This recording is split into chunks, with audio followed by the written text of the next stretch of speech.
Bienvenue sur 20 minutes sur Canapé, le podcast qui t'invite à faire une pause, à t'installer confortablement et à prendre un moment rien que pour toi. Je suis Fiona, coach en développement personnel et ma mission est de t'aider à te reconnecter à ta confiance en toi, à découvrir ta puissance intérieure et à rayonner pleinement dans ta vie.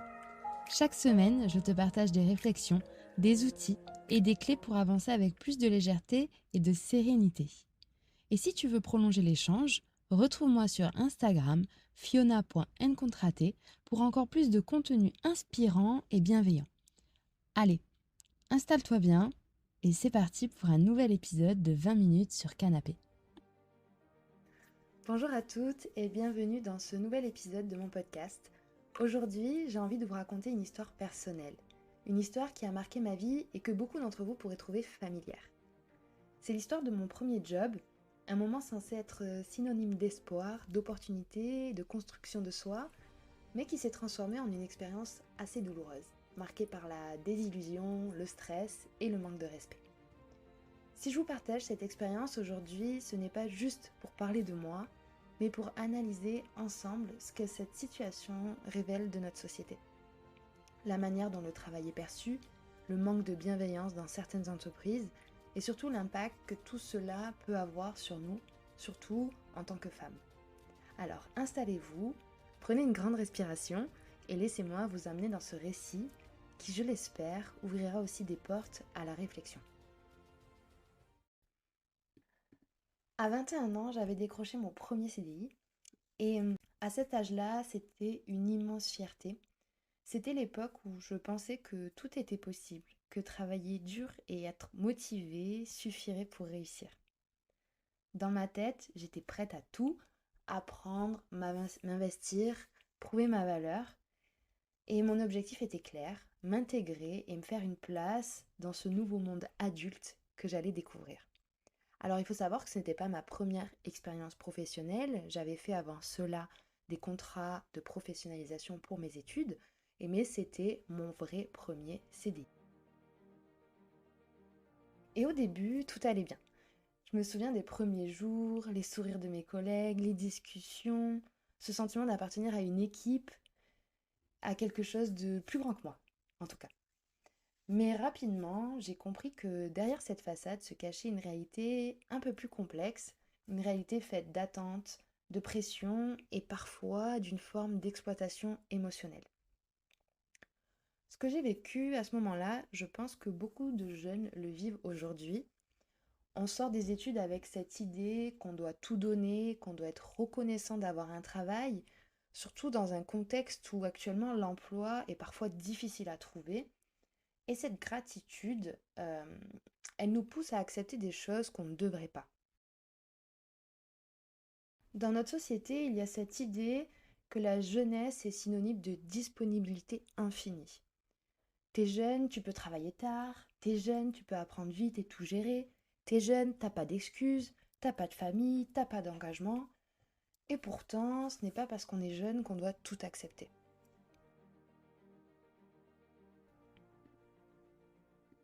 Le basculement, pour moi, s'est produit à 22 ans quand j'ai été promue cadre. Et avec cette promotion, une série de responsabilités s'est ajoutée, accompagnée d'un changement d'attitude de la part de mon entourage professionnel et en particulier de mon patron. On va dire que c'est là que le harcèlement moral a commencé. Lui qui jusque-là restait amical, mais parfois froid, mais aussi professionnel, a peu à peu montré un visage beaucoup plus dur. Il trouvait toujours une erreur dans ce que je faisais, même quand j'avais suivi ses consignes à la lettre. Parfois, il se moquait de moi devant mes collègues, remettant en cause mes compétences de manière publique. Et tout en parallèle de tout ça, il y avait toujours ces moments familiaux, conviviaux, les soirées qu'on pouvait partager tous ensemble, où l'appartenance à cette équipe était super importante pour moi. Mais je me souviens aussi des moments particulièrement humiliants où il a pu balancer des cartons dans les ateliers en me disant que je devais être à la hauteur, que si je n'étais pas capable, il fallait que je revoie mes ambitions. Mais ce n'était pas tout. Être une femme dans cette entreprise, c'était aussi faire face à des remarques sexistes Et je me souviens d'un jour où on était à l'extérieur, on n'avait pas de table pour prendre notre pause, on était assises sur un trottoir. Et puis ce jour-là, on était trois femmes en jupe. Et je me souviens que le moment où il est arrivé, il s'est allongé au sol. Et je lui ai dit assez bêtement, mais qu'est-ce que tu fais quoi? Enfin, explique-moi. Puis en rigolant, il a dit, bah, écoutez, je crois que c'est le jour où il faut que je me couche par terre pour regarder vos culottes. Donc c'est ce genre de réflexion-là, ou encore bien quand une collègue est enceinte, enfin lui apprend qu'elle est enceinte et qui lui dit, bon, moi c'est bien, ça va te faire pousser les seins. Des choses comme ça, en fait, c'est peut-être une blague, c'était peut-être des blagues pour lui, mais en tout cas pour nous, c'était une manière de réduire nos compétences à notre apparence, de minimiser nos efforts et notre travail, et de bien nous faire sentir que nous étions des femmes et inférieures à lui. Malheureusement, ce que j'ai vécu, ce n'est pas une exception. Il faut savoir qu'en France, 32% des femmes disent avoir été victimes de harcèlement sexiste ou moral au travail, selon, de- selon des études récentes. Cela peut aller de commentaires déplacés à des comportements qui sont beaucoup plus graves. Et je tiens à préciser que dans mon histoire, il n'y a pas eu plus grave que cela. Le problème, c'est qu'on normalise souvent ces comportements. On dit de ne pas faire d'histoire, de prendre sur nous, ou pire encore, de considérer ça comme des compliments. Mais il est important de comprendre que ces remarques, aussi anodines qu'elles puissent paraître, participent à une culture où les femmes doivent constamment prouver leur valeur dans des environnements où elles se sentent souvent hostiles. Cela renforce aussi une dynamique de pouvoir. Le harcèlement moral et sexiste est une manière pour certains de maintenir leur contrôle, de rabaisser les autres pour asseoir leur position, et je pense typiquement que c'est ce qui m'est arrivé. Et c'est encore plus difficile pour les femmes jeunes qui rentrent sur le marché du travail avec l'envie de faire leurs preuves, mais se retrouvent confrontées à des injonctions contradictoires. On veut qu'elles soient compétentes, mais aussi souriantes, ambitieuses, mais pas trop, assertives, mais pas agressives, sexy, mais pas vulgaires. Enfin voilà, c'est tout ça.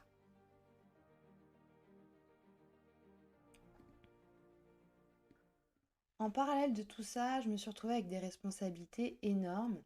Gérer une équipe de 10 personnes, coordonner des projets et surtout faire face à lui qui était de plus en plus exigeant et critique face à mon travail.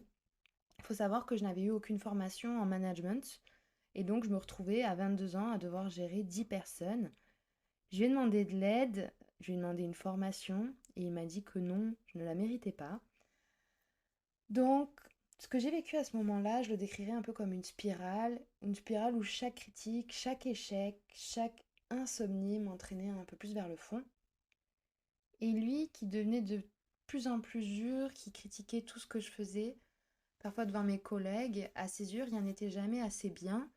Et moi, de mon côté, ce que je faisais, c'est que je me démenais encore plus, je faisais encore plus d'heures, parce que j'avais cette quête de reconnaissance. Je voulais avoir un bravo Fiona, c'est du bon travail ce que tu as fait. Je ne pensais être reconnue et n'avoir de la valeur que par rapport à mes capacités professionnelles. Je pensais pas que ma simple personne pouvait suffire à cette époque-là. Bon, tout ça, j'avoue, je l'ai compris il n'y a pas si longtemps que ça, hein. Voilà. En tout cas, tout ça pour dire que ce genre de comportement, on va dire de management toxique, n'est pas rare. Et dans beaucoup d'entreprises, il existe une culture de la pression et du stress où on pense qu'humilier ou critiquer les employés est une manière de les pousser à se surpasser. Mais ce que ces dynamiques de pouvoir oublient, c'est l'impact humain. Parce que derrière chaque employé, il y a une personne avec des émotions, des limites et une dignité. Et pourtant, la toxicité dans le management est souvent minimisée ou ignorée. D'ailleurs, je pense qu'en tant que femme, il y a aussi une couche supplémentaire de pression. On attend de nous qu'on soit forte mais pas trop, compétente mais toujours discrète. Et si on échoue à répondre à ces attentes qui sont contradictoires, on est très rapidement pointé du doigt.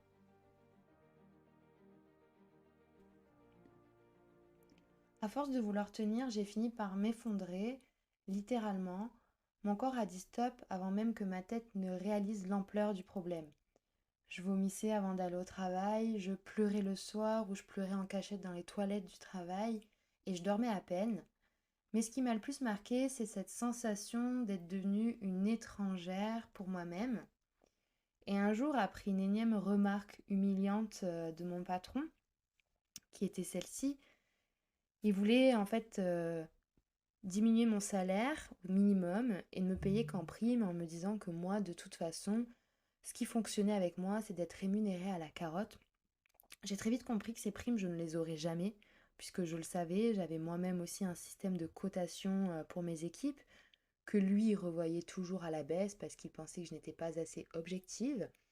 Il faut savoir qu'il les revoyait à la baisse sans aucune raison particulière. C'était souvent sa tête me plaît pas aujourd'hui, par exemple. Ah, voilà. Et donc les notes étaient revues à la baisse, et ce qui faisait que mes équipes n'avaient pas leur prime.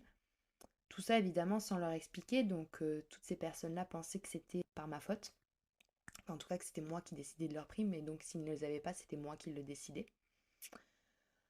Donc, après cette énième remarque, j'ai pris la décision de demander une rupture conventionnelle. Et puis ce qui s'est passé, c'est qu'il l'a refusé. Et puis il m'a dit, de toute façon, Fiona, je m'y attendais. Je pense que tu avais fait le tour dans cette entreprise et il était temps que tu t'en ailles. Et là, c'est une collègue qui est rentrée en jeu et qui lui a dit, écoute, Fiona, je pense qu'elle a donné assez de sa vie et assez de sa personne à ton entreprise et que peut-être tu pourrais quand même, toi, lui donner sa rupture conventionnelle pour qu'elle puisse se relever tranquillement et gentiment de cette épreuve. En tout cas, pour moi, donc il a fini par accepter. Et en tout cas, pour moi, c'était comme un acte de survie, en fait. Mais c'était aussi un acte de rébellion parce que dans une société où l'on valorise tant de travail, dire je pars peut être conçu comme un échec. Alors, pourquoi est-ce qu'il est si difficile de partir? Pourquoi est-ce qu'on a l'impression que quand on quitte un job, c'est échouer? Je pense que cela vient de notre culture du travail où on valorise tellement la réussite professionnelle qu'on en oublie parfois la santé mentale et le bien-être. Mais je tiens à vous dire que partir, ce n'est pas échouer. Partir, c'est aussi se choisir et ça, c'est un acte de courage. Je tiens aussi à dire que, avec le recul, je réalise que mon corps avait essayé de me prévenir bien avant que je m'effondre. Ce n'est pas seulement le stress lié à la charge de travail, mais aussi tout le poids émotionnel que cela pouvait représenter. Le poids émotionnel de ce harcèlement au quotidien. Alors voilà, je ne suis pas rentrée dans tous les petits détails, toutes les petites anecdotes et tout ce qu'il a pu se passer parce que je pense que je pourrais en écrire un livre. Mais j'espère que cette histoire parlera à plusieurs personnes, peut-être des personnes même qui se reconnaîtront dans mon histoire. Et avec le recul, je veux vous dire que cette expérience m'a appris plusieurs choses essentielles. La première, ça va être l'importance de poser des limites. Dire non, ce n'est pas un signe de faiblesse. Au contraire, c'est un acte de force. C'est se respecter soi-même et faire ce qu'on a envie. Ensuite, la deuxième, c'est que le travail ne définit pas notre valeur. Ce n'est pas parce qu'on a un titre ou un salaire que l'on vaut plus ou que l'on vaut moins. Troisième, c'est qu'il faut écouter son corps. Si votre corps vous envoie des signaux d'alerte, écoutez-les. Et le dernier, c'est que la résilience est possible. Peu importe à quel point vous êtes tombé, vous pouvez vous relever. Cette expérience, c'était il y a 10 ans. 6 ans plus tard, j'en faisais encore des cauchemars. 8 ans plus tard, lorsque je le croisais, j'en tremblais encore. 10 ans plus tard, aujourd'hui, j'ai enfin le courage d'en parler et je me suis relevée. Il y a 10 ans, j'aurais tellement eu envie d'avoir le courage d'en parler, mais j'étais paralysée par la peur. Je ne me connaissais pas comme je me connais aujourd'hui et j'aurais aimé que quelqu'un me tienne par la main et me dise viens Fiona, on te sort de là et on va affronter tout ce qui va se passer ensemble et ta confiance, tu vas la retrouver rapidement. J'ai aussi appris que dénoncer ce type de comportement est essentiel, même si ce n'est pas toujours facile. Comme je vous le disais juste avant, à l'époque, je n'avais pas la force de le faire. Et aujourd'hui, j'encouragerais toute personne qui vit cela à chercher du soutien, à en parler et à ne pas garder cela pour soi. Et c'est pour ça qu'en description de ce podcast, je vais vous mettre un formulaire qui sera anonyme ou non si vous le désirez, afin de pouvoir me raconter votre histoire. L'idée, c'est que vous puissiez la raconter sans tabou, et comme je vous le disais, que vous puissiez rester anonyme si vous le désirez, mais juste pour vous faire comprendre qu'en parler, c'est déjà un énorme pas. Et pour finir, j'aimerais m'adresser à vous directement. Si vous vivez ou si vous avez vécu une expérience similaire, sachez que vous n'êtes pas seul. Reprendre confiance en soi après une expérience toxique peut être long, mais c'est possible et voici quelques petits conseils que j'aimerais vous partager aujourd'hui. Prenez le temps de vous reconstruire. N'hésitez pas à demander de l'aide, mais surtout, croyez en vous. Vous méritez mieux, vous méritez un travail et une vie qui vous épanouissent. Si vous avez vécu des situations de harcèlement moral ou sexiste, sachez que cela n'est pas de votre faute. Vous n'êtes pas responsable des comportements d'autrui. Seulement, j'aimerais mettre un accent sur votre part de responsabilité malgré tout. Celle qui est d'aller poser vos limites, de dire non, de dire stop. Vous êtes responsable de ça et vous avez la force et le courage de le faire. En tout cas, parler de ce que vous avez vécu est une étape importante, que ce soit un proche, un professionnel ou même dans un cadre juridique s'il le faut. Mettre des mots sur cette expérience peut vous aider à vous libérer de toute la charge et de tout le poids émotionnel que vous auriez pu vivre. Merci d'avoir pris le temps d'écouter cet épisode. J'espère que mon histoire et les réflexions que j'ai partagées vous auront apporté du courage et de l'inspiration. Si cet épisode vous a touché, n'hésitez pas à le partager ou à venir échanger avec moi sur Instagram. Prenez soin de vous et surtout, rappelez-vous, n'oubliez jamais de briller.